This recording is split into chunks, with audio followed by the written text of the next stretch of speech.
has a secret ambition. I propose to end the domination of Silicon Valley.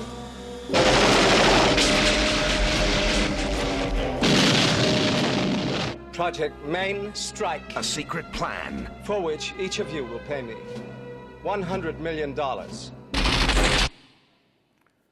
Isn't that interesting that way back when, a James Bond movie focused on Silicon Valley.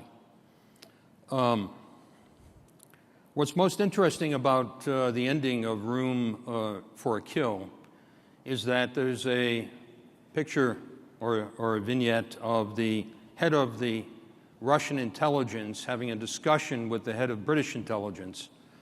And he says, I have something to present to James Bond. And he opens up a box, and it is the Order of Lenin. And he says to the MI6 leader says, why in the world are you giving the Order of Lenin to James Bond? And he said, well, you know, sometimes we have gaps in our technology, and what would we do without Silicon Valley?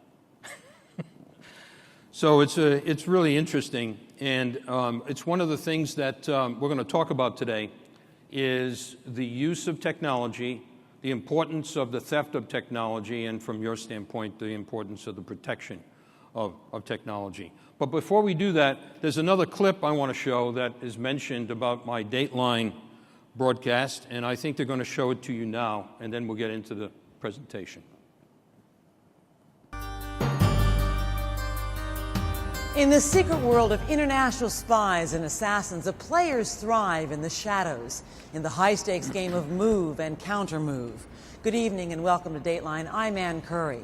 You've probably seen the headlines about the former KGB agent who was killed with a powerful and radioactive poison. Well, tonight we have the full story, including exclusive interviews with the leading suspects and the wife who believes this murder was carried out to silence the man she loved.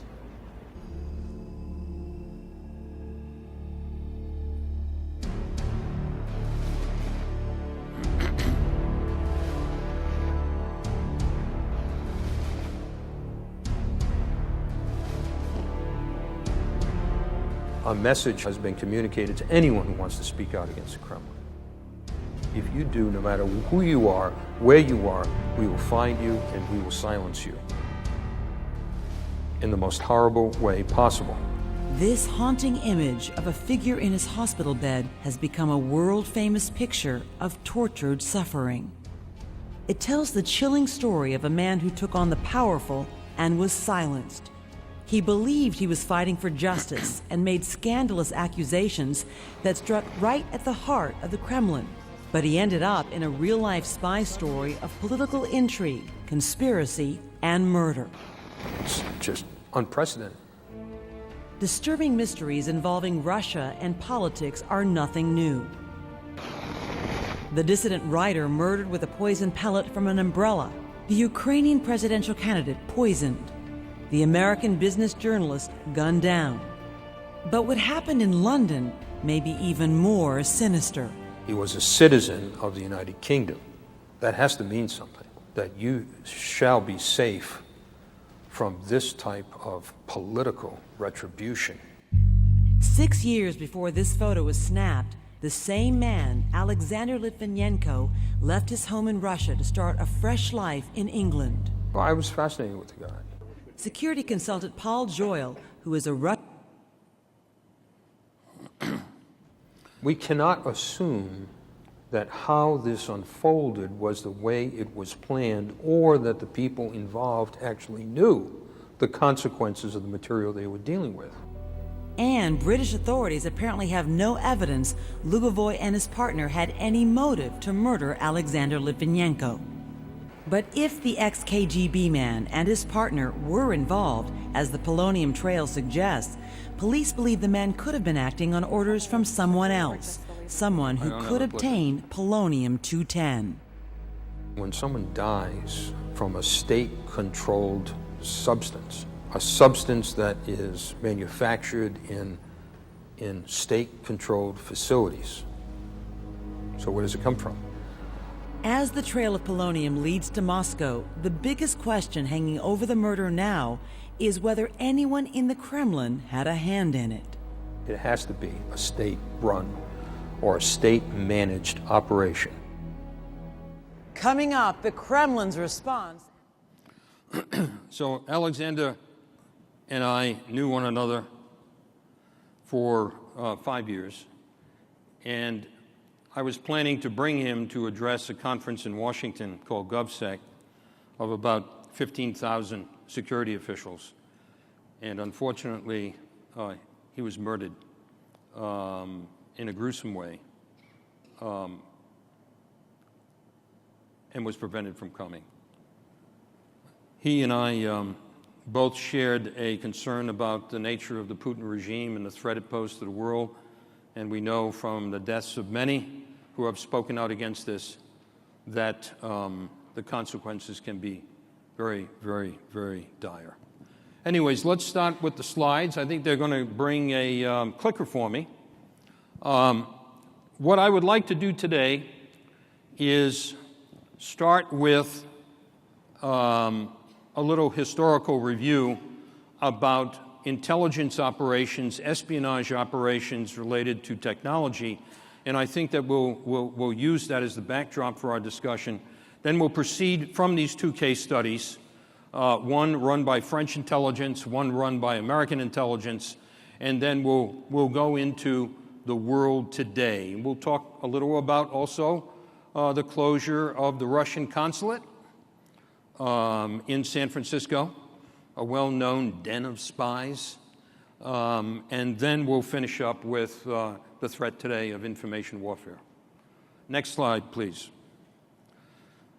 So, Baghdad by the Bay. I wanted to explain to you what that means. There's a famous set of documents called the Venona Papers. And the Venona Papers were papers related to our breakthrough in the cryptographic systems of the Soviet Union in the 30s. And one of the things that came up when they would refer to San Francisco, because they used cryptonyms for cities and people, etc. Henry Wallace was called Helmsman, for example. But San Francisco was always called Baghdad by the Bay. I have no idea why, but I thought I would throw that in. This is the consulate on Green Street. Next slide, please. So let's go back to the 70s. During the 70s, we had a period of détente between Nixon, the policy of Nixon, and the policy of Kissinger. And the idea was, let's relax tensions and try to bring the Soviet Union into the world economy. And in so doing, that this would lessen the tensions between our nations and hopefully lead to some changes in the Soviet Union. But during this period of time, Russian intelligence took advantage of this opening. And all of a sudden, we started seeing all these Russian scientists and people, KGB officers, GRU officers, come for tours of American industry. They were particularly focused, number one, on computer-related technology, chips. Second category, airplanes, especially engines, GE engines, they were most interested in. So we had no idea that the scope of this campaign of theirs was enormous, and we had no idea of that. Next slide, please. Whoops.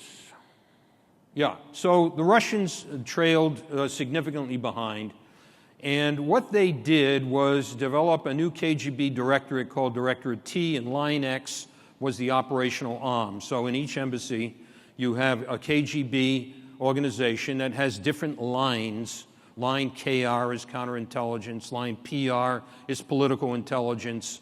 Line X was science and technology, the unit that was tasked to identify and acquire surreptitiously technology. Now, this was not done. I asked the DoD representative if you have a system to evaluate what technologies you're looking for, and she said, no, we don't. Well, the Soviets did, and it's called VPK, the Russian Military Industrial Commission, and the Academy of Sciences. They would come up with a list of things that were needed.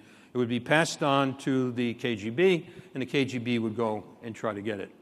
So, again, U.S. had no idea about the size of the success of this project until French intelligence provided Reagan with some dramatic information. Next slide, please.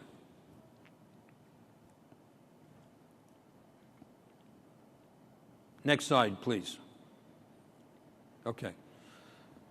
This was referred to as the farewell dossier. Now, I want to give you a little secret about why they called it the farewell dossier. When it was turned over to the Americans, oh, thank you. Which button? New and improved, the green one. Beautiful, thank you very much.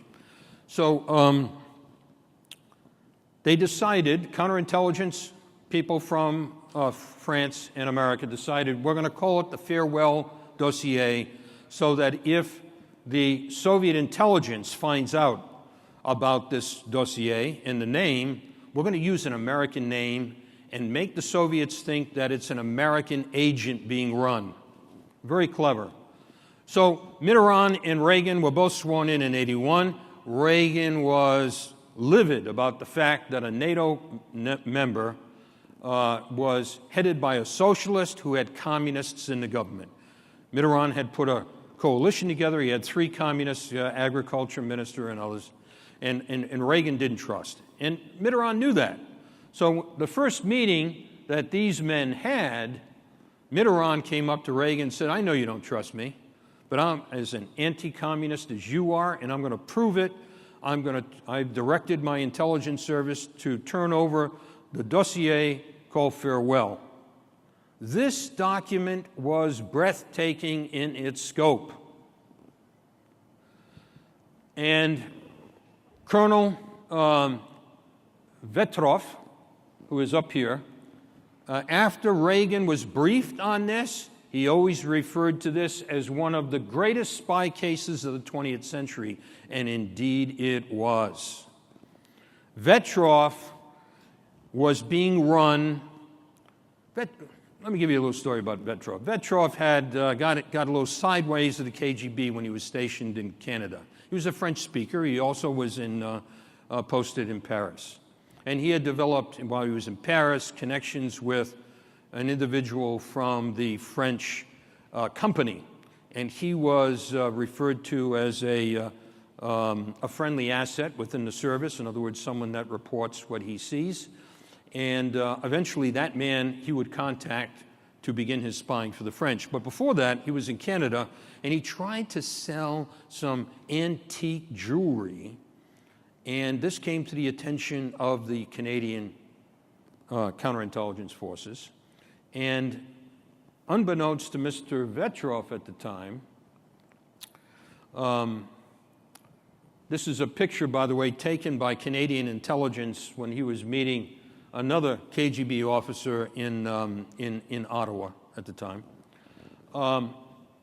He did not realize that the head of the RCMP Soviet counterintelligence division was a Russian agent. So when counterintelligence staff of the Canadians found out about this murky deal that he was doing, that agent reported to Moscow the fact that Vetrov had done this, and that he was deemed a threat, and he was recalled to Moscow. So he went from France to Canada, and now he's back in Moscow. He was assigned to Director T, Line X section in the headquarters, and he went into a deep depression because he thought that his career was over. This book is a fascinating account, and there's a French movie out on this, by the way, but this is probably the best book that deals with this. So to give you an idea of the scope, over 5,000 documents were turned over to the United States government, and within those documents included the names and locations of every single KGB officer and GRU officer in the world, and what technology they were targeting.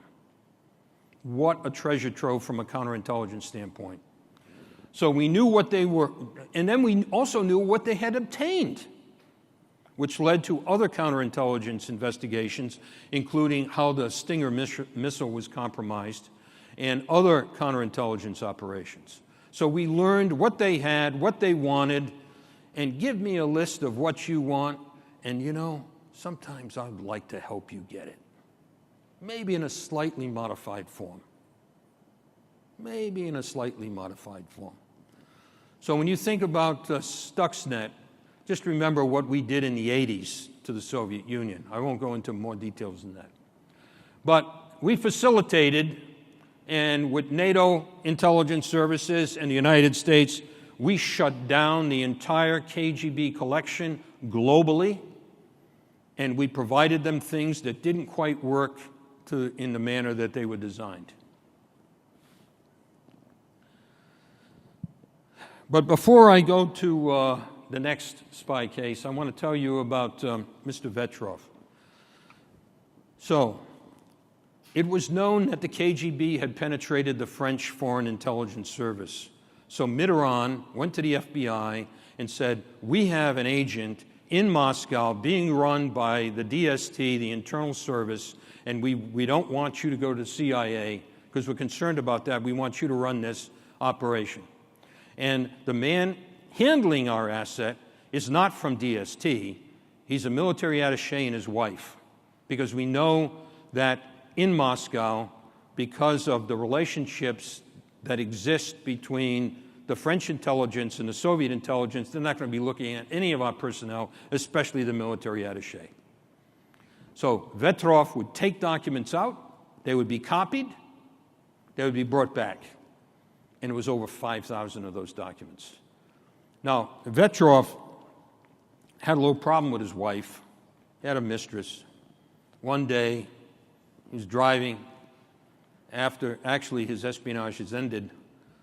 He was driving on the road. They pulled over to the side. A fight broke out between him and his girlfriend. He beat her. She ran out. A reserve officer of the MVD, the militia, the police, came up to the car. Vetrov thought he was captured. He stabbed the guy, killed him. He was arrested. He went to prison, and foolishly, he confessed to someone in the prison about that he had done big things, and that this led to his unraveling. Eventually, he was convicted, and he was executed. I'm going to fast forward a little bit. So I want you to think about this. In the 80s, we shut down their operation. Now, we have the billion-dollar spy. This is one of the greatest spy management cases, along with Farewell. Adolf Tokachev.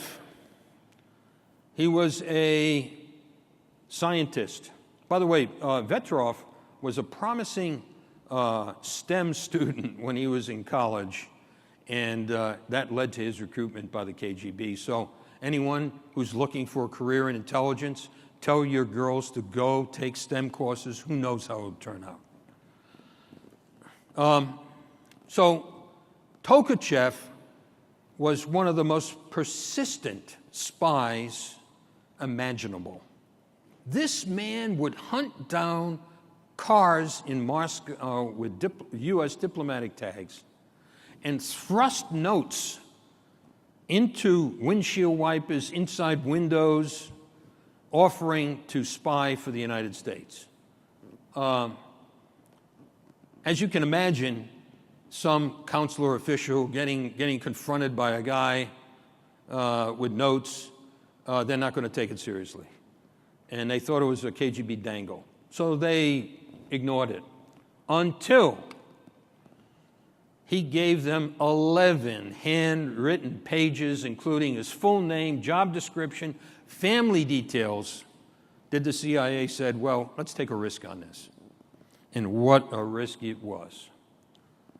Tokachev, his determination and operating right under the nose of the KGB is a remarkable story. His bravery, the risks he took, was incredible. He delivered thousands of top-secret documents, 4,000 top-secret documents to the United States out of the institute he was working, which is about 6 blocks away from the American embassy, and he would take these documents out, smuggle them out at lunchtime, go home, use a Pentax camera that he had been given, and he would photograph these documents and then bring them back at the end of his lunchtime. Sometimes he was given a Topol camera, which is a rollover camera designed by the CIA works technical group. And sometimes he would actually go into the men's room and do it in the stalls. Very, very dangerous. And he was told not to do that. And then we came up with bring it home. So the incredible thing is that the CIA had to develop procedures to meet him at night in Moscow, unbeknownst to massive surveillance of the KGB. That included techniques of disguise for our officers. It included the ability to use jack-in-the-box, pop-up fake people. So you would go around a curb, the man would roll out, his wife would be driving, he would roll out of the car, shut the door, and a jack-in-the-box would shoot up looking like the back of him. And then that vehicle would return to the embassy, but he's out the door because surveillance was lost going around. And then you do your SDRs, your surveillance detection routines, to ensure that you are not detected. By the way, David Hoffman's book on the $1 Billion Spy, again, it's breathtaking. The details are shocking. I still think to this day much of it should have been released, but I don't know. I don't know how these people come to these things. So I wanted to show you the painting that hangs in the CIA museum, and this is exactly how Tokachev would take the picture. You see the Pentax camera. Let's see if this is working. Doesn't seem to. So here's the Pentax camera that he would.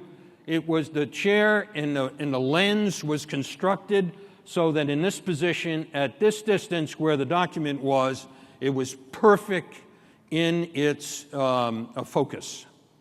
And that was all worked out. So why does he do it? We all ask, why do you do it, right? So in one debriefing by an officer in a car in Moscow, he said, I was a dissident at heart. And why? His wife's family, by the way, had gone through incredible horror under Stalin. They tortured, disappeared, etc.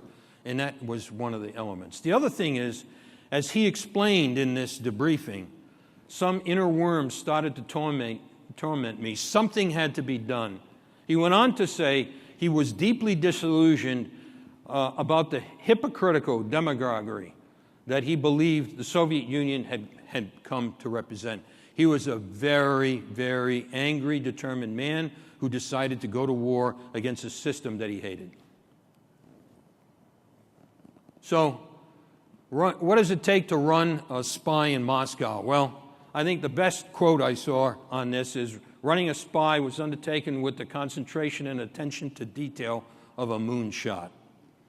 And you know what and that means? Satellite photography, figuring out your SDR routine, where you're going to meet him, how you're going to avoid all the routines to figure out if you're being followed, etc. The details were tremendous. It's all outlined in this book, unfortunately, maybe too much detail. I don't know how it got through, but I'm going to show you something that's even more shocking in a moment. But it's out there. Operating in a denied area is something that we still need to do, and unfortunately, a lot of the details about what had been developed has been left out to the public. In the book, they include a declassified cable CIA cable. I've never even seen anything like this. That it had been declassified. And this talks about exactly how the officer operated in making sure that he was not under surveillance, etc. So again, a breathtaking book of David Hoffman, and legitimately declassified. And I can't explain it. But this is the video of Tokachev's capture on a road outside of Moscow. He was going to his dacha, and that's where they got him. They captured him as he was outside, and this is a picture that was taken of him at the trial and the sentencing. But let's talk about why the value was so significant for the way the Cold War ended, because this is where the technology piece also comes into play. The documents that he worked in a radar institute, and the documents of that radar institute indicated that the Soviets did not have look-down radar capability. And because the Soviets did not have look-down radar capability, it went into the decision-making of the American cruise missile program, because then that made the cruise missile something that was absolutely unstoppable. If you match that, if you match that technology with the deployment of the P-2 Pershing missiles in Europe, it became a system that was unstoppable for the Soviets, and they had to pull out their SS-20 missiles out of European theater. And don't forget, at that time, they were putting in a lot of money into their active measure campaigns against nuclear weapons, against the bomb, and against the P-2 missiles, trying to prevent all of this from going on. But the political will was such that that didn't happen.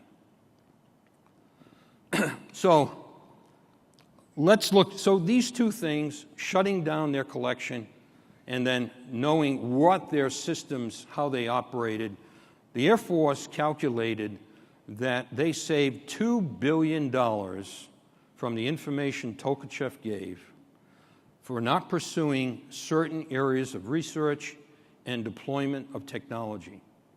He was an enormously successful person. It's interesting, and the book goes into some detail also about what Tokachev had requested. He was requesting money, lots of money, but also things like different types of pencils, because his son was an architect with different types of softness in the lead and all the rest. So a lot of things were done to bring things to him that was for his family, and he was very concerned about that. But let's talk about the Russian given 48 hours here in San Francisco. Look, I don't think it's a surprise to anyone to figure out that this building had a lot of interesting structures put on top of it, sheds, etc. We'll take a look at some of the pictures on that.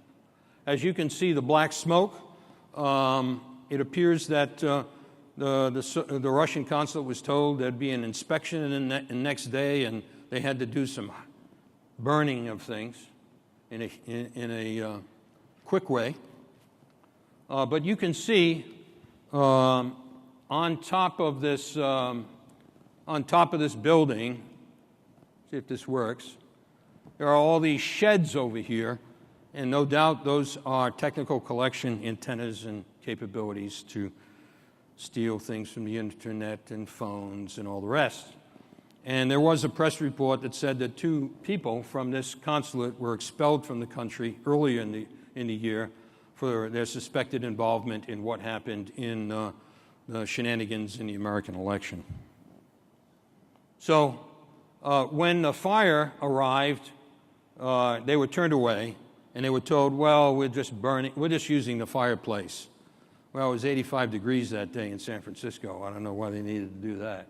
But you can see, these are other pictures of the sheds, etc., of where people are inspecting the property and all the rest. So clearly,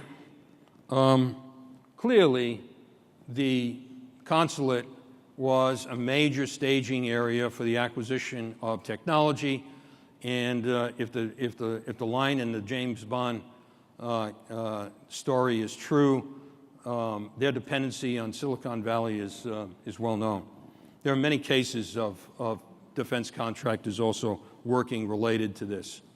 But let's look at today. Today, we're in a different land of hybrid warfare, information warfare, cyber warfare. It's a different dimension of war.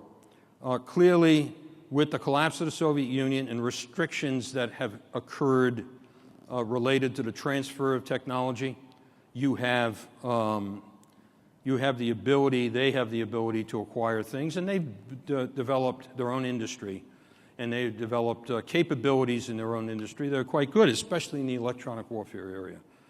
Krashuka 4s and 3s and some of these other systems that they have done.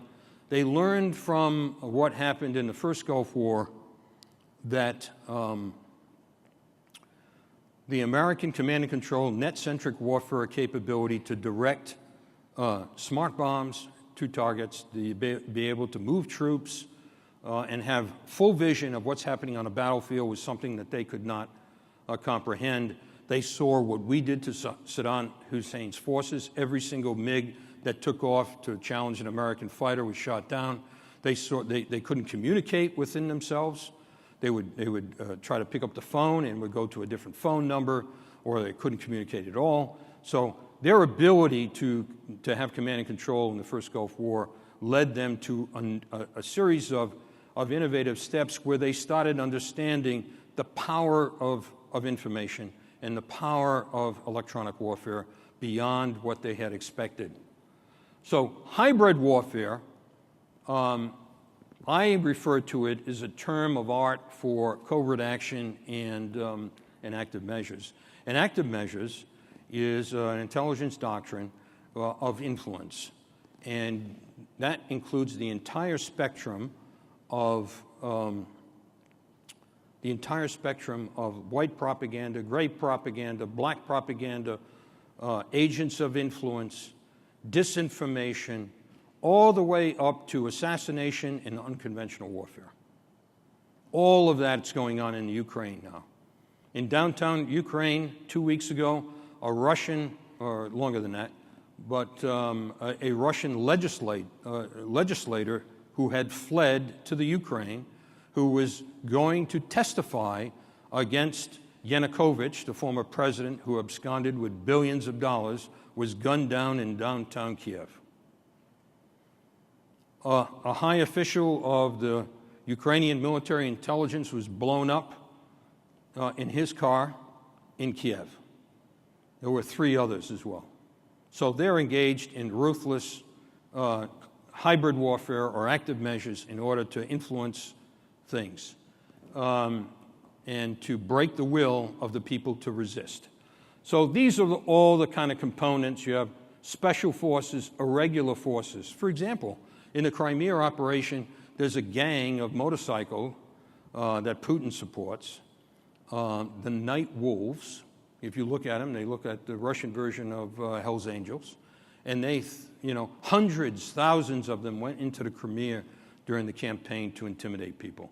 So they're using their army, their Spetsnaz, they're using irregular forces, they're organizing protests, they're bringing in fake residents and organizing protests. They're engaged in economic warfare, cyber attacks, and using diplomacy, information warfare, propaganda, et cetera. So this is a whole of government approach to influence operations, and it caught everyone by surprise, the scope and size of this operation in the Crimea.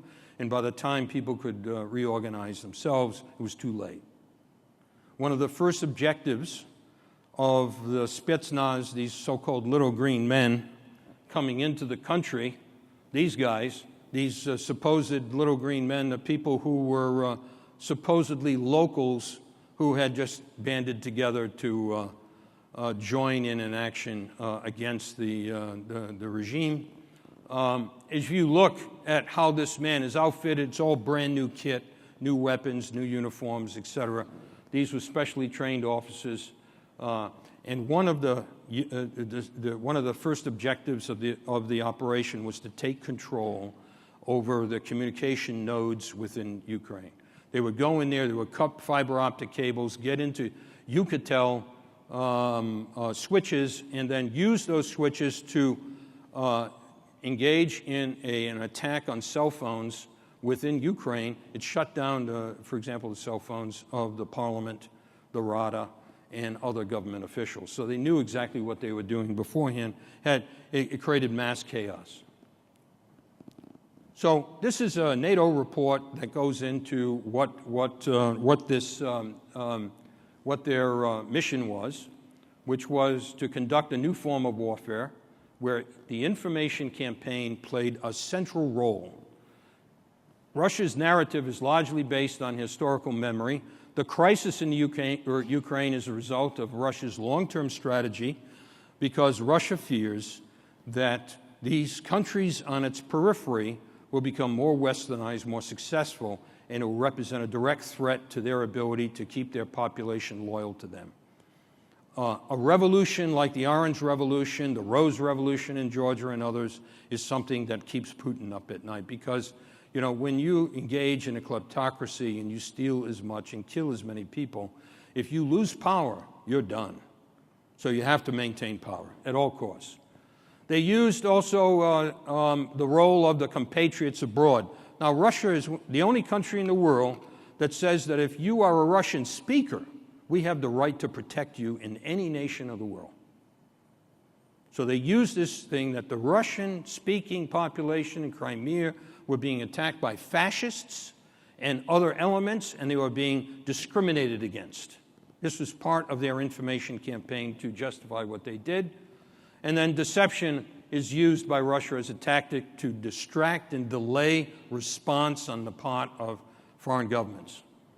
Disinformation campaigns erode over time, but at the front end, they can be very effective.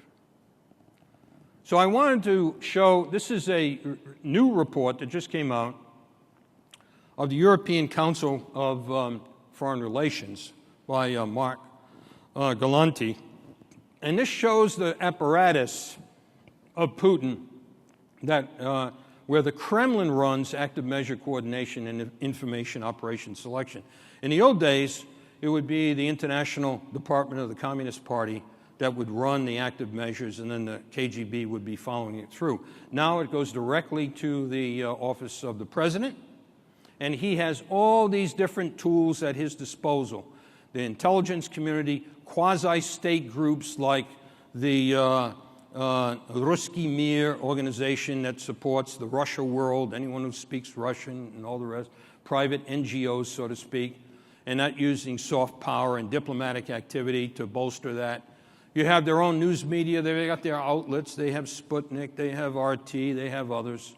And so they have all of their expert community supporting with papers and justifications. And then you have the business community. And the business community can provide cash, if need be, to support operations. When you feed at the trough in Putin's Russia, you have to comply with requests by the administration if you want to continue feeding at that trough.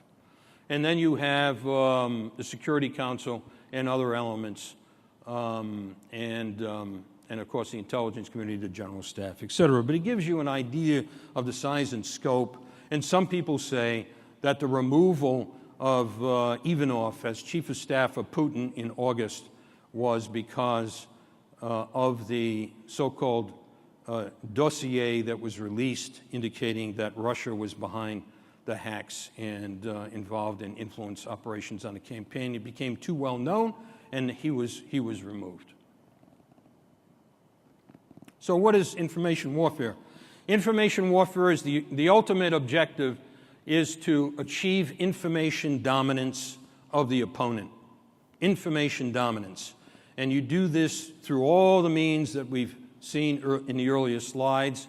Gerasimov is the chief of the general staff, and how he described it is that information operations are military means of a concealed nature. The aim is to manipulate information and exert psychological influences on another state's political and military leaders, soldiers, and civilian population. The idea is to manipulate, break the will of people, fill them with lies, getting them fighting among one another, and destroying the solidarity that it takes a people to resist an invasion. So, the ultimate objective, again, I guess we have two of those slides. So, information warfare, think about the psychological impact that this has. It's what we call PSYOPs, what the military calls PSYOPs, and it's a new form of information warfare actively incorporating cyber attacks and psychological operations planned to disorient the population of the warfighter. And it's also the coordinated use of non-military instruments to provoke civil unrest and instill fear to the point of panic, as in the Crimea. That's when they brought in the bikers and other capabilities to scare people, to intimidate people, to engage in, to challenge people from expressing any opposition to what was going on. So a new report came out by the Alliance for Securing Democracy, headed by Clinton Watts, who is a former FBI agent who testified on Capitol Hill, and that's now being run under the German Marshall Center. And in that, it points out that there are 27 countries that Russia has meddled in since 2014. Recently, Facebook acknowledged that $100,000 in advertising spending by hundreds of fake accounts and pages tried to sow political division during the presidential election. We don't know how many eyeballs were on those, but it's troubling given the fact that some people say that 65 to 85% of news is consumed by Americans from Facebook, of all places. And it's a big attack surface for manipulation. And it's one of the things I was asking frequently, the question about what is being done here to address that by the technologists. These are the countries that fell under the attack: Belarus, Bulgaria, Canada, Cyprus, Czech Republic, Denmark, Estonia, Finland, France, Georgia, Germany, Hungary, Italy, Latvia, Lithuania, Macedonia, Moldova, Montenegro, Norway, Poland, Portugal, Spain, Sweden, Turkey, United Kingdom, and the United States. I want to add one point to Macedonia. Macedonia has recently become a NATO member. And before that confirmation, there was an attempted coup in which the plan was to kill the prime minister, overthrow the government, and this was put in motion by Russian intelligence agents who are now under indictment, as well as people there. It's an unbelievable story. If you want to do some research, it's a fascinating, troubling story. But again, active measures or hybrid warfare will go through the entire spectrum up until unconventional warfare and assassination. This is a classic example of that, the coup d'etat. So, what do they want you to believe? They want people to take this pledge: war is peace, slavery is freedom, ignorance is strength. Sounds like 1984, doesn't it? You know, man is human because he has the right to reason. If you deprive man the right to reason by filling him with lies and fake news, his humanness is degraded. His ability to collaborate on many different levels of human interaction is stopped. And most importantly, the political process is corrupted. And we have to make sure that this does not ruin our republic.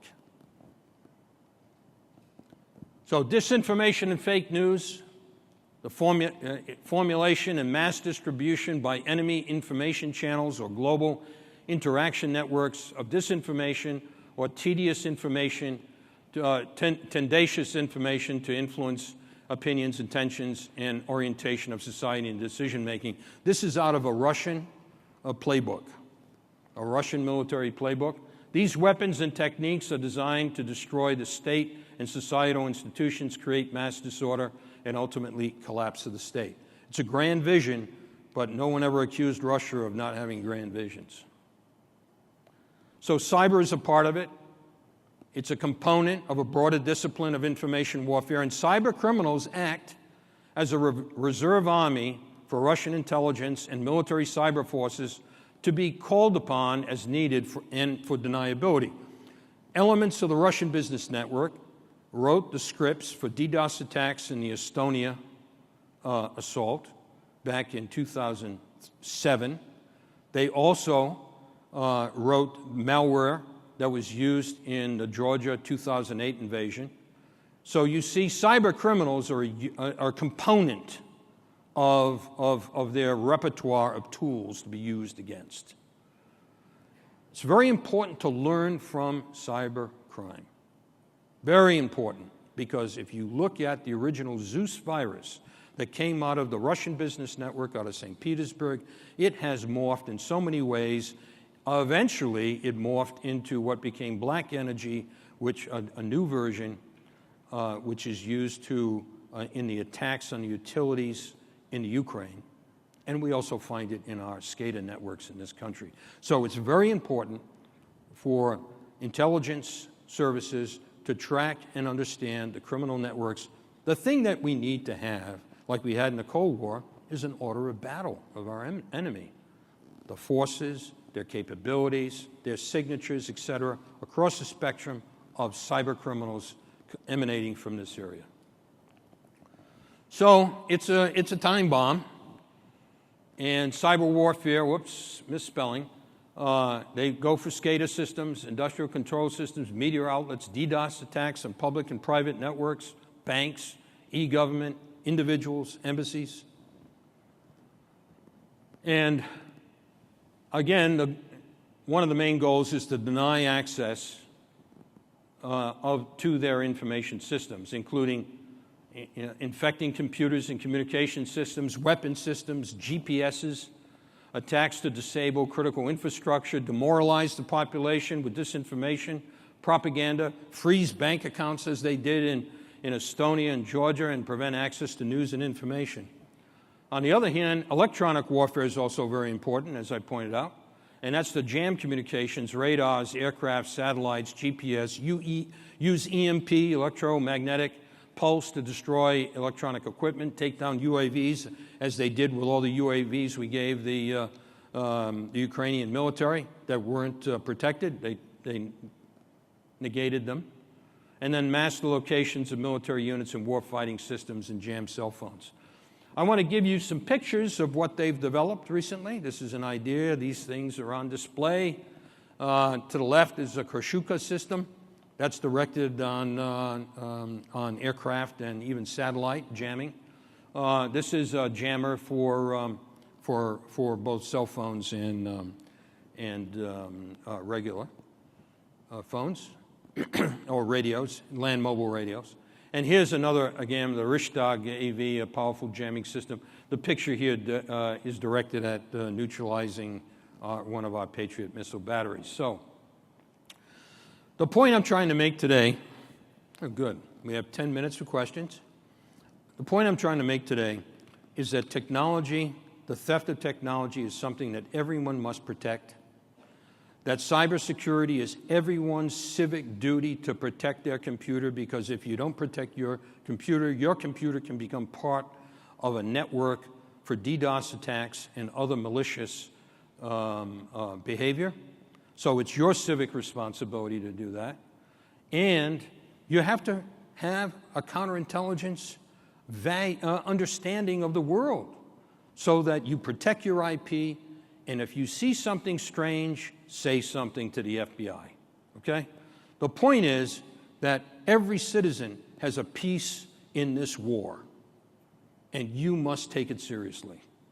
And you must protect the value of your investments and your companies from the theft that goes on every day, and you must be concerned about also the insider threat. It's a lot to do, but I know that where men of goodwill come together, we can do a lot of things together.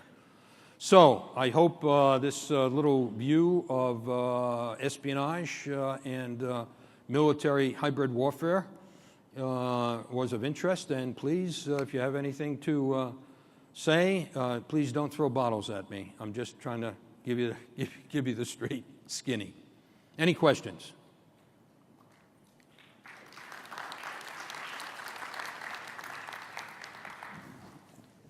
It is even risky to ask questions in this arena. How do you see China, the way it is coming up?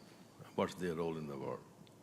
Well, look at China is a rising power, and they're exercising that. We've made decisions strategically to deploy more of our fleet to the Pacific. There's a reason for that. But it's a rising power, and we know that they've probably looted all the IP that they could get. They're building the world's largest counterintelligence database. Every time you hear about these hacks into, it could be Equifax, it could be Anthem, healthcare, the OPM hack, they got my file. I'm sure many others in the room, their files. So they're building the world's largest counterintelligence database. They want to find vulnerable people. They want to go after them. They want to recruit them. And they send their students here. They learn, and now they're investing in Silicon Valley. And this is one of the real challenges we have. Who is who? Who is who? Someone says they're from Singapore. Is it Singapore? Someone says that they're from Israel. Is it Israel? Someone says they're from UK. Is it? So there's a great challenge of determining who is who, especially in the business world and in the investment world. And these are all things that require significant due diligence and counterintelligence analysis. So China's rising. They're flexing their muscle, and they're the world's greatest enabler of what's happening in North Korea. And even if a friend I was having discussion with before this was telling me that even if they cut all the oil off, they have enough coal that they'll liquefy it like the Nazis did during World War II, and they'll be able to get by. So it is something. On the positive side, we have dependencies, economic dependencies both ways. China, don't forget, is 5 different countries from an ethnic standpoint at the very least. So it has some fissures in its Great Wall, shall we say. So I don't think we need to get too carried away about whether it's China or Russia. We just need to be aware. And we have to find ways to collaborate and work together on issues of international mutual self-interest, which we can. But we have to be smart, leery, tough in our response, and be in question sometimes a little more than we do. Yes, sir.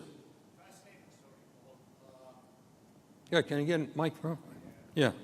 I want to make sure everyone, you're a very fascinating man, so we want to make sure everyone hears that. Curious, surely if Russia is doing all of this, we've got to be doing some of the same stuff out there too, right? Well, I'm sure we are, and we have. But I think that the difference on the scope of the size of the operation that we've indicated here on information warfare and the sophistication of the understanding of how all these elements work together is something that is really advantage Russia right now. But Russia has to find advantages in these other areas because they can't compete against us militarily. Still, they realize that. They're not the superpower they used to be, but they're a superpower in their neighborhood, Ukraine and the former Soviet Union and in the European theater. So Russia is a significant force, and we have, we've been focused on fighting counterterrorism for so long. You know, yesterday was the anniversary of 9/11, and we've been involved in wars maybe that we shouldn't have been, and we've squandered a lot of treasure and blood in all our pursuits, and we're gun shy of getting involved in other things. Clearly, the American public is not looking for another long-term engagement, and we have responsibilities to deal with Afghanistan and Iraq today. So we can't walk away from those commitments either. So I think we have to be sober. We have to always be ready to sit down and talk to our adversaries, but we don't have to bend over, and we don't have to comply with any of their demands. I mean, we need to put a few more of our demands on the table.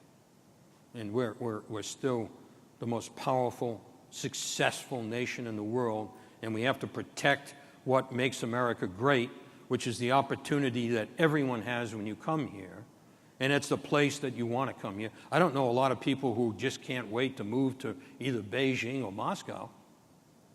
Have you heard someone saying, oh, I can't wait? I mean, we have a lot of, in London, they say there's 400,000 Russians living in the greater London area, okay? So, Russia, there are people that love their country, they love their president who represents strength, but the fact of the matter is they put their money in the West and they love coming to the West. Why? Because you can live better, safer, under less stress. So that's what we have to protect. We have to protect our economy, we have to protect our values, and we have to be united. Yes?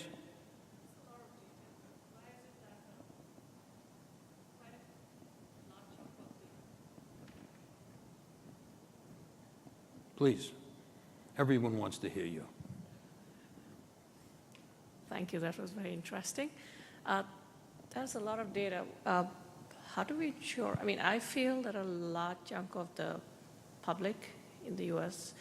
either doesn't have access to that or doesn't believe it, even if they have access to it. So how do we make sure? And you said it's our civic responsibility to know about this and take steps to make sure it doesn't happen. So how do we make sure that this information gets out to them? Well, look this information that I've given you today is all out there for you to do research in. If you did, I'm not talking about anything classified any longer. It's been declassified. There's tremendous discussion going on. I come from Washington, D.C., and we have the most vibrant think tank community in the world. A friend of mine from the German embassy was going back to Berlin, and I said to him, what are you going to miss most about Washington? He says, oh, man, I'm going to miss the think tank life. He was a PhD, but he loved, we would always bump into one another at think tanks having, we live in a town where we breathe this stuff, okay? It's part of the milieu of what we have. Now, sure, it's not elsewhere, but you know what? There are articles out there, pass them around, bring it to people's attention. You have great centers of learning here in this area. You've got Berkeley, you've got Stanford, you got Condi Rice there. You have, you've got, listen, there's great learning and thought here. So please do what you can to network, make people aware, and keep the faith. Speak out.